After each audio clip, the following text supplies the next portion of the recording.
When Sophie Gets Angry, Really, Really Angry by Molly Bang.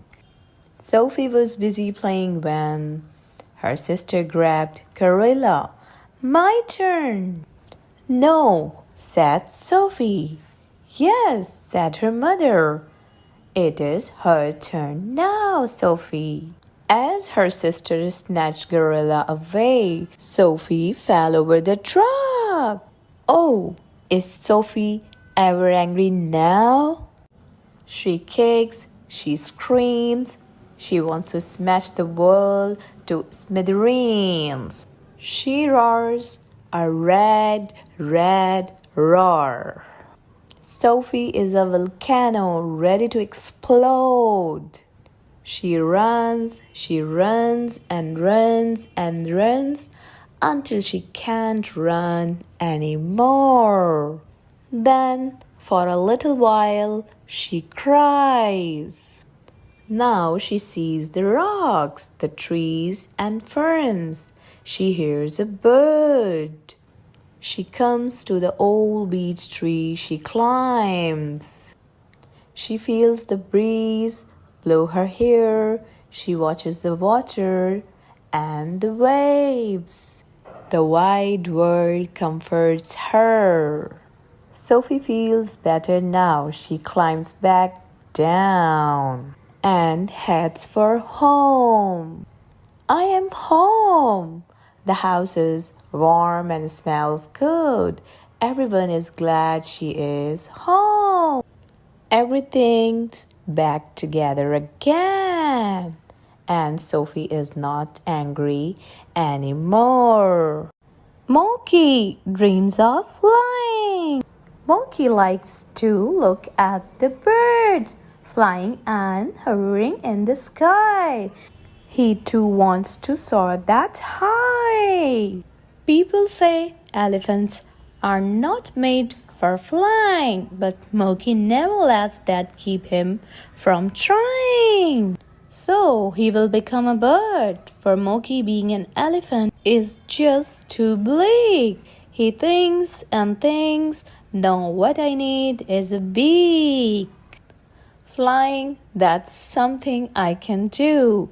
But sticking to the ground, I really don't have to. So he hammers and screws. There is no way he is gonna lose. Attaches the wheels and builds a mighty caboose. Off he goes. His new wings are a thrill. They take him racing down the hill. Here comes the ram. Get out of my way. 1, 2, 3. He is up and away. Wow, it is really true and everyone sees. Monkey has done it. He is up there with the birds and the bees. Flying is amazing. Ever higher and higher. But wait, it's the ground. Things look dire. Smash, crash. The flight was a joy, but oh, now look at our boy.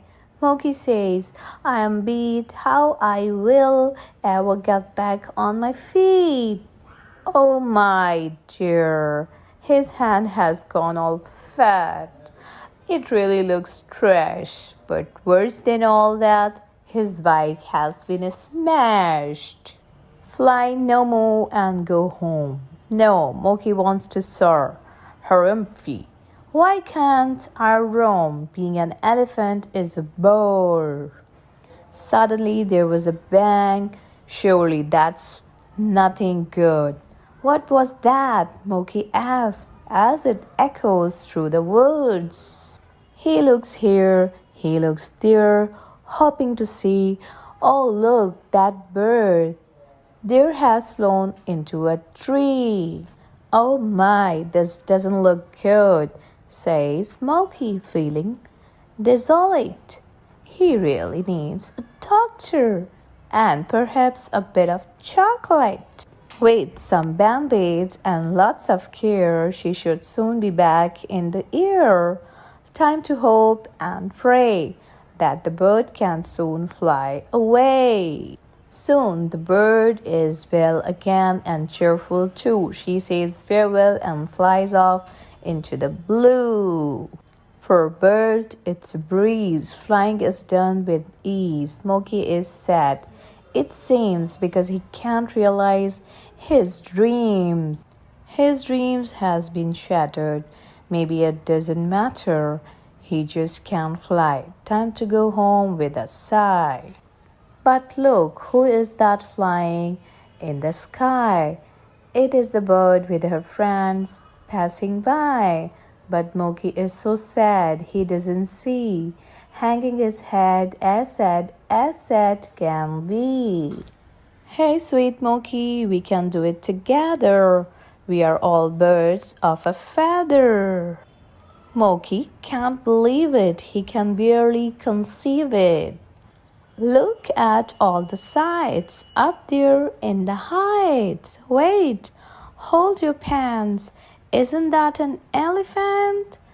His tears now dried. Moki's dream has come to be, thanks to his helpful friends from under the tree. Flying is a dream come true. For Moki, it is the best. He thanks the birds, his friends, and the rest. But from above, his house and its garden come into view, and Moki slowly decides what he now wants to do. Living with the birds up in the heights, that's not really what feels right. As beautiful as it was up there, it is cool to be an elephant with feet on the ground, not in the air. After landing, they gave each other a long and warm hug. Moki sighs deep, and the bird softly peeps, feeling snug. Moki can't peep, and the bird can't trumpet.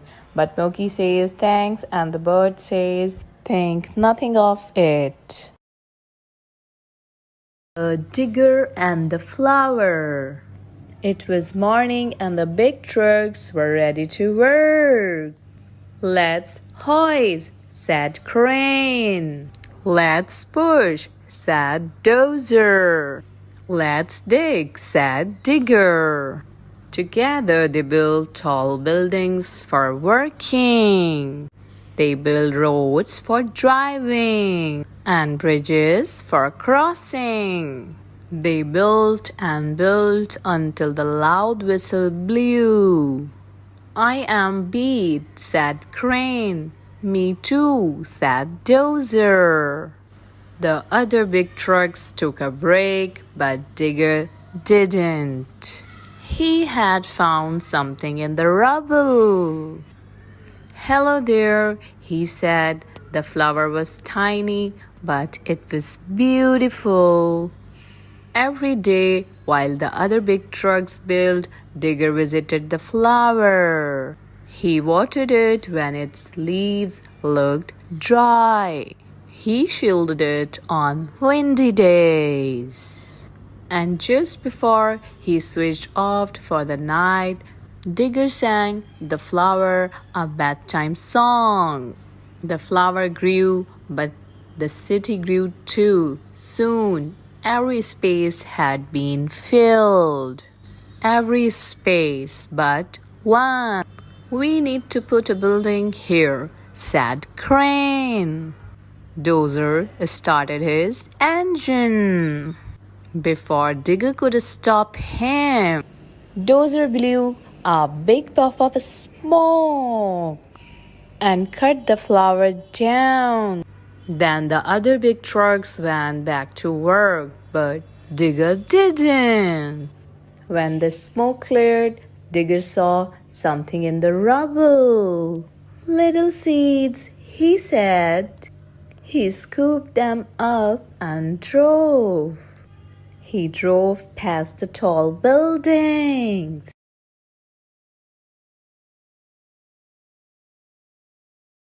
He drove to a place no big truck had ever been.